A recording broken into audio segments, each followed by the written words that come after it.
An estimated 27 million Americans have thyroid disease, which can lead to extra pounds. About half of those cases go undiagnosed.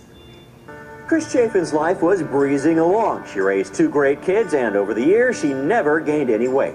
Until, of course, she turned 40. I gained weight, and it was immediate. It was like almost in a couple of weeks, it was like past the aha moment.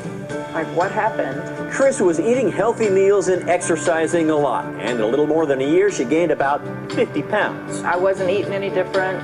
In fact, I was probably eating less because I was going through a traumatic time in my life. But I realized that I blew up.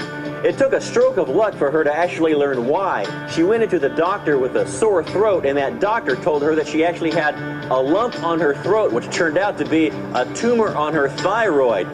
Tumor aside, Dr. Mark Anderson says he sees it all the time, people with thyroid issues gaining weight. And it's not a light switch that all of a sudden it was working one day and it stopped the next.